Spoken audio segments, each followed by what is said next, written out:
देखिए, आप जो पढ़ेंगे हम लोग क्लास 7 का विषय सामाजिक, आर्थिक और राजनैतिक जीवन, और अध्याय 3 पढ़ेंगे। अध्याय 1 आपका हो गया, 2 हो गया। अध्याय में आप 1 में आप लोग को पढ़ाया गया है लोकतंत्र की समानता। लोकतंत्र में क्या समानता है उसके बारे में बताया गया था कि लोकतंत्र में सबको बराबर का अधिकार है। अध्याय 2 भी हो गया था आपको राज्य सरकार, है ना। राज्य सरकार कैसे बनती है ना। राज्य सरकार का क्या क्या कार्य है ना। आज जो पढ़ना है अध्याय 3 में शिक्षा एवं स्वास्थ्य के क्षेत्र में सरकार की भूमिका, है ना। संविधान में लोकतंत्र में व्यवस्था है, जो हमारी सरकारें होती है, केंद्र सरकार होती है, राज्य सरकार होती है और पंचायत स्तर पर भी सरकार होती है ना। और जो सरकारें होती है उनका ये दायित्व होता है, ये कर्तव्य होता है कि हमारे जो जनता है, हमारे जो बिहार का लोग हैं, उनको जो मूलभूत समस्याएं हैं, सड़क है, बिजली है, पानी है, सिंचाई है ना, शिक्षा, स्वास्थ्य, ये मूलभूत समस्या जो है लोगों तक पहुंचाना उनका कर्तव्य, लोगों तक पहुंचाना कर्तव्य है। इसलिए कि सरकार क्या है, हम सरकार को बनाते हैं, हम ही सरकार है ना। तो सरकार का ये दायित्व है कि जो मूलभूत समस्याएं जो जनता है, जनता को बीच में पहुंचाना, इसलिए कि संविधान में वर्णित सरकार का ये दायित्व। तो आज जो हम पढ़ेंगे विशेष रूप से जो मूलभूत समस्या है शिक्षा और स्वास्थ्य। अगर शिक्षा नहीं है तो अच्छी समाज नहीं होगी, अच्छी समाज नहीं होगी, और शिक्षा नहीं होगा तो नहीं आप अपने आप को समझ पाइएगा और नहीं आप दूसरे को समझा पाइएगा। शिक्षा है तभी आपको क्या है, शिक्षा जो है आपको अंधकार से प्रकाश की ओर ले जाता है। मानव को विकास में शिक्षा का अहम भूमिका है। जिस राज्य, जिस देश, जिस समाज में शिक्षा नहीं है वो आज भी विकास से कोसों दूर है ना। इसलिए सरकार जो है शिक्षा के लिए जो है तरह तरह के कार्यक्रम चला रही है। आपका विद्यालय में भी देखते होंगे कई तरह के कार्यक्रम चला रही है। और शिक्षा जो है आपको सरकार ने मुफ्त एवं अनिवार्य शिक्षा लागू की है ना। आपको 8वां क्लास में विस्तार पूर्वक से पढ़ना है RTE, शिक्षा के अधिकार अधिनियम 2009, है ना। आपको 1 अप्रैल 2010 से लागू हो गई थी पूरे देश में, कि जो हमारे देश में 6 वर्ष से 14 वर्ष के जो बच्चे हैं, एक भी बच्चा विद्यालय जाने से वंचित नहीं रह सकते। अब तो जो है नया जो शिक्षा का नीति बनी है उसमें 18 वर्ष तक कर दिया गया, 18 वर्ष। और सरकार का यह लक्ष्य है कि हम जल्द से जल्द जो आबादी है, जो जनसंख्या 100% हम उसको साक्षर करें। कोई भी व्यक्ति निरक्षर नहीं। देखिए एक आपका ये तालिका से समझिए कि शिक्षा का स्थिति आज से 20 वर्ष पहले क्या था, 10 वर्ष पहले क्या था, अभी वर्तमान में क्या है ना। वर्तमान में क्या, देखिए जनगणना मतलब होता है कि प्रत्येक 10 साल पे जनगणना होता है ना। जनगणना मतलब लोगों की गणना की जाती है है ना, वो सरकार कराती है। और जनगणना में क्या होता है, उसमें देखा जाता है लोगों का आर्थिक, शैक्षणिक, ये सारी चीज को उसमें देखा जाता है कि उसका क्या स्थिति है। तो ये जनगणना जो है आपका 2001 की जनगणना के अनुसार आपको शिक्षा का स्थिति क्या है, ये कहाँ, बिहार का मैं बता, कहाँ का, बिहार है ना। बिहार में आपका कुल साक्षरता दर, कुल मतलब 100 में कितना लोग शिक्षित थे, साक्षर थे, आपका उसका एक आंकड़ा दी गई है।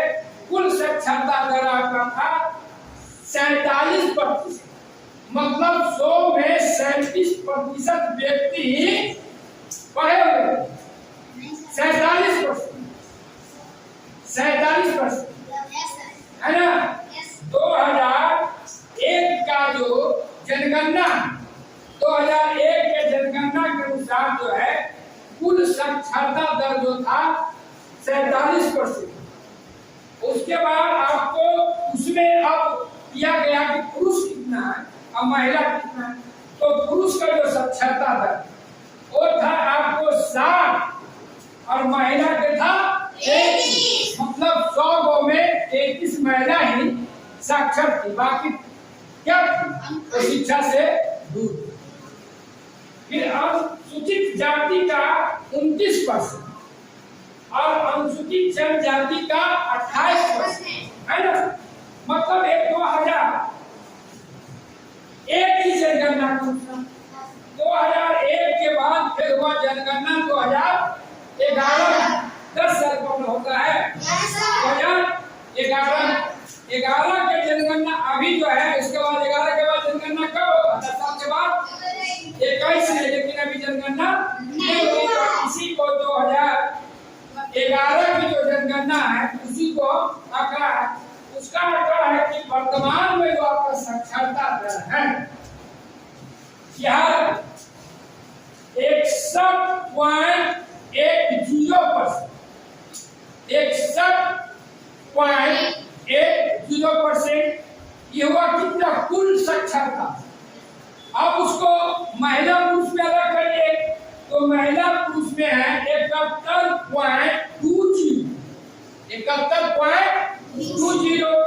अब उसके बाद महिला का, उसमें महिला कितना है तो 51.5%, है ना।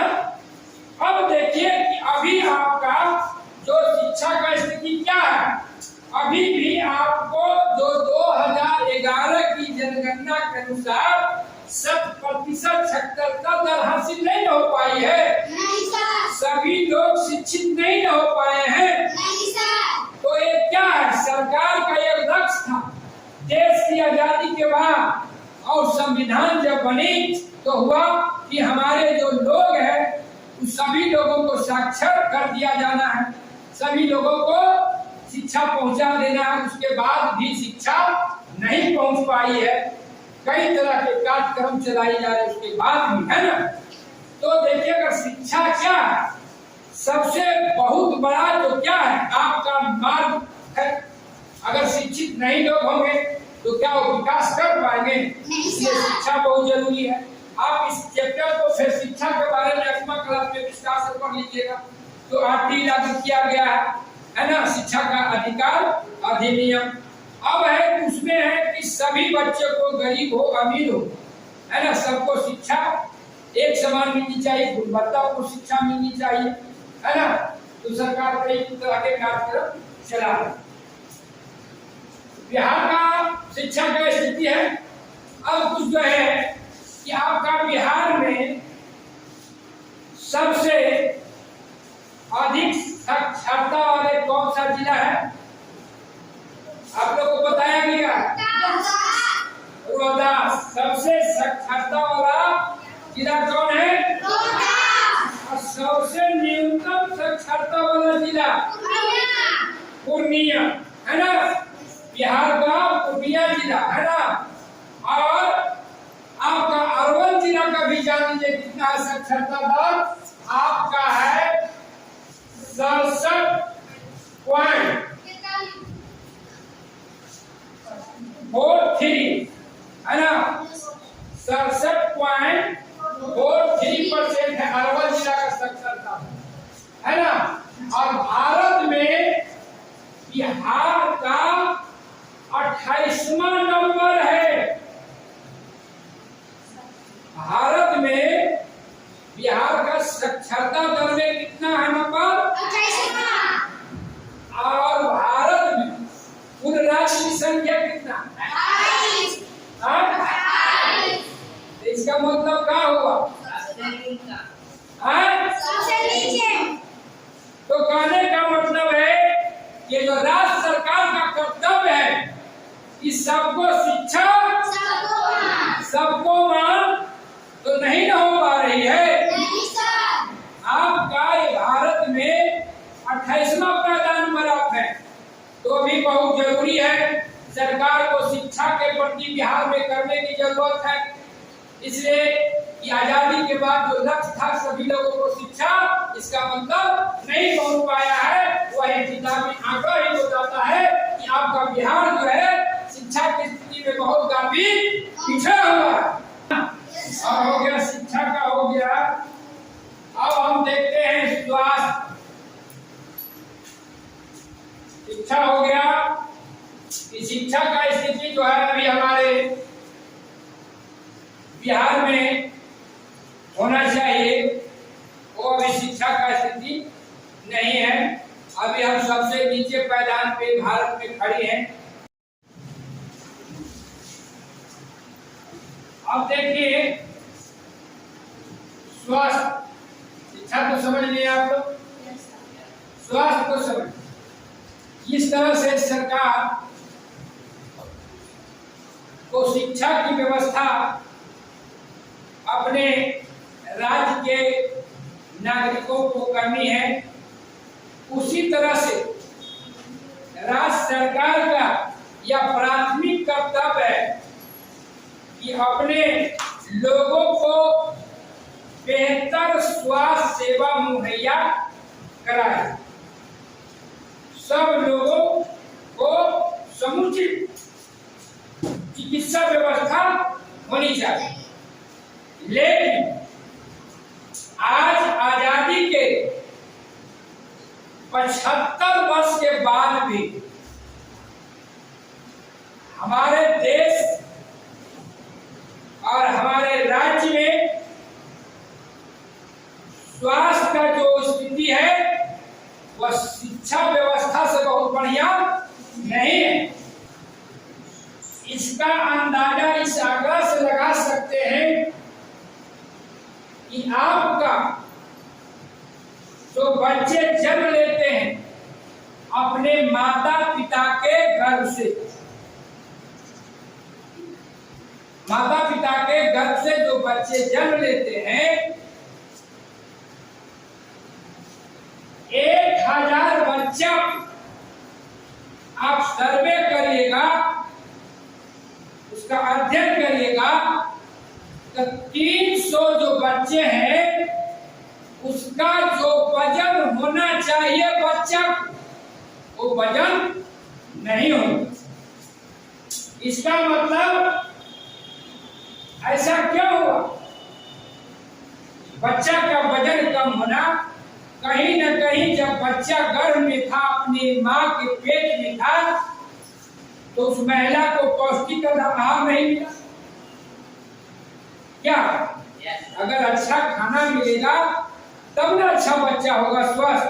तो 300 बच्चा का वजन कम होता है अगर 1000 बच्चा जन्म लिया। उसका परिणाम है कि प्रत्येक 5 साल पर लगभग आपको 150 बच्चे मर जाते हैं। 150 बच्चे एक समय मर जाते। विद्यालय में भी है ना कि बच्चों को गुणवत्तापूर्ण पढ़ाई के साथ साथ गुणवत्तापूर्ण भोजन, और इसीलिए तो सभी तरह के पौष्टिक आहार मिले, पोषक तत्व बच्चों को मिल पाए। इसके लिए जो विद्यालय का मेनू है सभी दिन अलग अलग है। है ना। इसलिए एक ही चीज आपको जो हम विज्ञान पढ़ा रहे थे छठा क्लास का, तो आप पढ़े होंगे कि एक स्वस्थ आदमी को भोजन के लिए क्या क्या जरूरत है, भोजन का पोषक तत्व के बारे में बताए थे। देखिए, जब पढ़ाई होती है तो एक विषय का संबंध दूसरे विषय से नहीं रखिएगा तो आपको बेहतर से समझ में नहीं आए, है ना। तो आपको रखना होगा। पोषक तत्व में बताए थे ना कि मुख्य रूप से पोषक तत्व जो है कई प्रकार, 5 था। कार्बोहाइड्रेट, प्रोटीन, वसा, है ना, खनिज लवण, विटामिन, क्षार, है ना, क्या पोषक तत्व था। और आपको ये भी पढ़ाया गया था कि कौन चीज के कमी से कौन बीमारी होता है। देखिए, बच्चा जो इसको भोजन जो है उचित नहीं मिल जाता तो क्या कई तरह की बीमारियां हो जाता है, पेट निकल जाता है ना, हाथ पैर क्या होता है, सूख जाता है। तो बच्चा क्या होता है, जन्म तो लेता है अपने मां के गर्भ, लेकिन स्वस्थ बच्चा जन्म नहीं लेने के कारण ये क्या होते हैं, जवान होने के पहले ये बचपन में ही दम तोड़ देते हैं, है ना। इसलिए स्वास्थ्य व्यवस्था को दुरुस्त करना बहुत जरूरी है। ये जो बच्चा जो जन्म लेते हैं क्या हमारे भारत का भविष्य, है ना, हमारे भारत का भविष्य है। कौन बच्चे में कौन प्रतिभा छिपा हो या कौन जानता। अब देखिए, इससे भी और दयनीय स्थिति क्या है आपका कि जो महिला बच्चा जन्म देती है उसमें से 1 लाख महिला जब बच्चा जन्म देती है, प्रसव जब होता है महिला को, उसमें से कम 500 महिलाओं की मौत हो जाती है प्रसव के दौरान। स्वास्थ्य सेवा अच्छी रहती तो ऐसा नहीं होता। समय पर जो हमारे माताएं बहनें हैं तो प्रसव के लिए क्या है, उनको समुचित स्वास्थ्य मुहैया नहीं मिल पाता। उसके कारण क्या होता, प्रसव के समय में ही, बच्चा को जन्म देने के समय में ही दोनों का मौत हो जाता है। आपको जच्चा बच्चा दोनों का। एक आंकड़ा निकाली गई कि लगभग 1 लाख प्रसव को आंकड़ा दिखाया गया, तो उसमें से लगभग 500 जो है आपको महिलाएं और बच्चे दोनों क्या हो जाते हैं, मौत। तो शिक्षा व्यवस्था और स्वास्थ्य व्यवस्था जो है लोगों को विकास के लिए सबसे प्राथमिक आधार है। अगर शिक्षा और स्वास्थ्य बेहतर नहीं रहेगा तो आपका समाज, आपका राज्य, आपका देश विकास नहीं करेगा। तो ये तो सरकार की बात है कि क्या क्या मुहैया कराना है। हम लोगों का भी एक कर्तव्य बनता है, राज्य सरकार के साथ साथ हम लोगों का भी कर्तव्य बनता है। मीना मंच, है ना, मीना जो एक बालिकाओं की समूह है ना, मीना। अब इसका काम है, ये हम नहीं कर रहे हैं करने के लिए, एक किताब में कह रहा है और आप लोग को करना है। क्या करना है, कुछ नहीं करना है, एक कॉपी कलम लेना है और सर्वे करना है। बच्चों द्वारा बच्चों का सर्वे, बच्चों द्वारा बच्चों का सर्वे, तब ना पता चलेगा कि क्या कारण है कि वहां स्वास्थ्य नहीं पहुंच पाया, क्या कारण है वहां शिक्षा नहीं पहुंच पाई, और नहीं पहुंचा तो उसके लिए क्या करना होगा। हमें लोगों को जागरूक करना होगा कि हमें सरकार तक जाना होगा कि हमारे जो जनप्रतिनिधि हैं 3 स्तर पे, पंचायत राज और केंद्र स्तर पे, उनको ही जाना है। तो पहले क्या करना, जाने के पहले हमें कुछ काम करो। बच्चों द्वारा बच्चों का सर्वे, उसमें शिक्षक का भी सहयोग जरूरी है। तो कहता है कि अपने पोषक क्षेत्र में एक सर्वे करिए कि कितना बच्चा जो है विद्यालय नहीं आते, कितना बच्चे विद्यालय नहीं आते हैं। लिख लेना है कि आपका गांव से कितना बच्चा जो अभी आप विद्यालय नहीं आते, जिनका नाम नहीं लिखा पाया है। नंबर 1 है ना, लिख लेना है। दूसरा कि क्या कारण है कि विद्यालय नहीं आते हैं। दूसरा नंबर, क्या कारण है कि विद्यालय नहीं आते हैं। तीसरा, कुछ बच्चे विद्यालय आते हैं लेकिन बीच में ही पढ़ाई लिखाई छोड़ देते हैं। बीच में ही पढ़ाई लिखाई क्या करते हैं, छोड़ देते हैं। तो ऐसा का एक सूची बनाना है कि किस कारण से वो विद्यालय छोड़ दिए, है ना। कितने बच्चे जो है आपका गांव का, आपका विद्यालय का पोषक क्षेत्र का बच्चे जो है बाल मजदूरी करते हैं।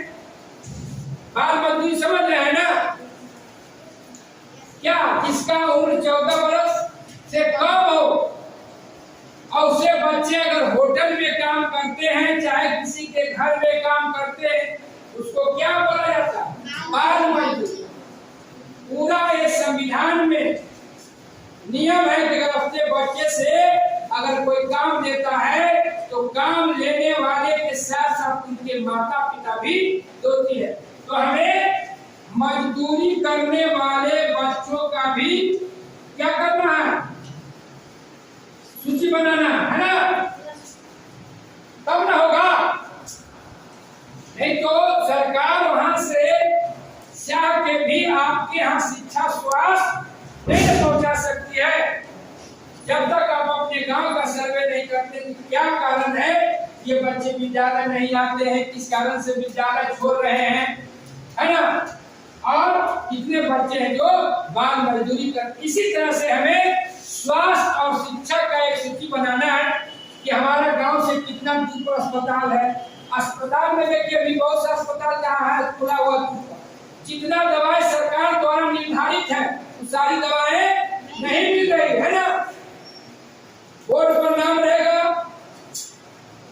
25 दवा, मिलेगा कितना, 2 दवा तो होगा।